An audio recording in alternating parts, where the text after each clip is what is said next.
দেবৰাজ স্বৰ্গৰ অধিপতি ইন্দ্ৰময় ভৈগৰ দেবতা ৩৩ কোটি দেবতাৰ ময়ে একমাত্ৰ গৰাকী মোতকৈ সুখী ক্ষমতাশালী কোনো নাই কোনো নাই আজি এই অমৰাৱতীপুৰত আজি মই আমোদ প্ৰমোদৰ মাজেৰে দিন অতিবাহিত কৰিছোঁ আৰু আনফালে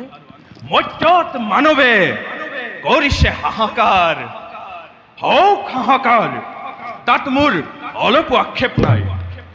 এই ইন্দ্ৰক পূজা নকৰা পৰ্যন্ত সিহঁতে যন্ত্ৰণা ভোগ কৰিব লাগিব অতিবৃষ্টি অনাবৃষ্টি অকাল বৃষ্টি কৰি সিহঁতক ভীষণ শাস্তি মই কৰিম প্ৰদান বায়ুৰ গতি ৰুদ্ধ কৰি অগ্নি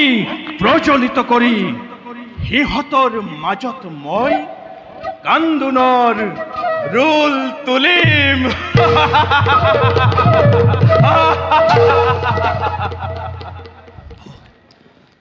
দেৱগণ দেবৰাজ বিস্মিত আছিলো মই ইন্দ্ৰ মোৰ ৰাজসভাত এতিয়াও ৰম্ভা মেনকা উৰ্বশী তিলোত্তমা আদি অপেশ্বৰীগণৰ নৃত্য গীত পৰিৱেশন হোৱা নাই কিয় দেৱ সেনাপতি কাৰ্তিক চিন্তা নকৰিব দেৱৰাজ এটি ক্ষণে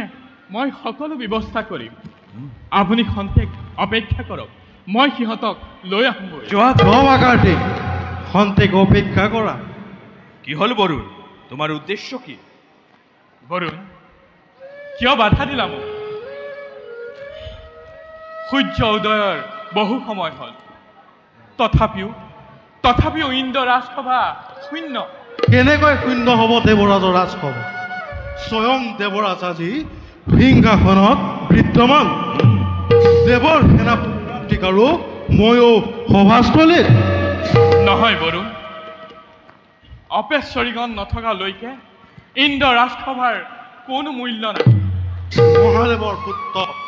সেনাপতি কাৰ্তিক ইমান কাণ্ড জ্ঞান বুলি মোৰ ধাৰণা হোৱা নাছিল আৰু অন্য হাতে দেৱৰাজো যে স্তব্ধ হোৱা বৰুণ তুমি সীমা অতিক্ৰম কৰি গৈছা বৰুণে সীমা অতিক্ৰম কৰিলেও দেৱৰাজৰ চৰম সীমাতকৈ বহু নিৰগত বৰুণ আজ পালন কৰি লাভ নাই দেৱৰ সেনাপতি কাৰ্তিক যি সময়ত ধৰিত্ৰী নন্দন প্ৰবল প্ৰতাপী অসুৰে স্বৰ্গ মুক্ত পাতালত প্ৰলয়ৰ জংকা তুলিছে সেই সময়ত দেৱৰাজ ইন্দ্ৰই স্বৰ্গৰ সিংহাসনত বহি অপেশ্বৰীগণৰ ভোগৰ মতবিলাক কৰিব ধৰিছে বৰুণ তুমি কি ব্যক্ত কৰিব খুজিছা নৰকাসুৰ প্ৰাগ জ্যোতিষৰ অধিপতি নৰকাসুৰ কোন সেই নৰকাসুৰ ধৰিত্ৰী নন্দন বৰা বিষ্ণু অৰজাত নৰকাসুৰ বধুপুৰক বধ কৰি প্ৰাগ জ্যোতিষৰ সিংহাসন কৰিছে আহৰণ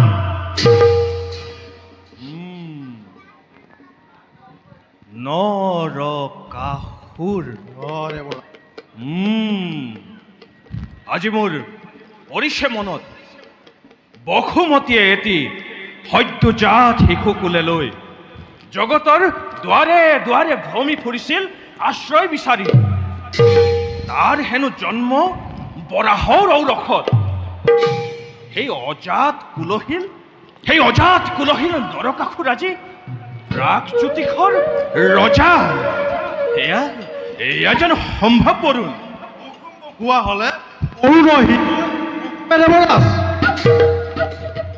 চিন্তাৰ কোনো আৱশ্যক নাই বৰুণ নৰক আছে প্ৰাগজ্যোতিষপুৰত আৰু ইন্দ্ৰ আছে অমৰাৱতীপুৰত গতিকে চিন্তাৰ মই নেদেখো কাৰণ আমোলক নহয় বাস নৰকৰ উদ্দেশ্য অতি ভয়াৱহ নৰকৰ উদ্দেশ্য কি বৰুণ উদ্দেশ্য অতি জ্বালামুখী জ্বালামুখী তো নাক স্বৰ্গৰ আৰু প্ৰধান উদ্দেশ্য। সঁচানে বৰুণ? সিন্দৰতো কাঢ়ি ল'ব সেই নৰকাসুৰে। এতিয়া কি উপায় কৰা যাব দেৱসেনাপতি কাৰ্তিক? চিন্তা নকৰিব দেৱৰাজ। মৃত্যুঞ্জয়তো নয়, দেৱ থাকোঁতে বিদ্যমান কোনো নৰকে অমৰাৱতীপুৰত প্ৰৱেশ কৰিব নোৱাৰিব দেৱৰাজ। মই এটি মুহূৰ্ততে শৰণ সহ্য কৰিম প্ৰয়োজন। যোৱা কাৰ্তিক, তুমি মুহূৰ্ততে ৰণসজ্জাৰ বাবে হোৱাগৈ প্ৰস্তুত। ভাল দেৱৰাজ। যোৱা। বৰুণ, দেৱৰ আজিলৈ সভা কাৰ্য ইমানতে ভংগ কৰা হ'ল।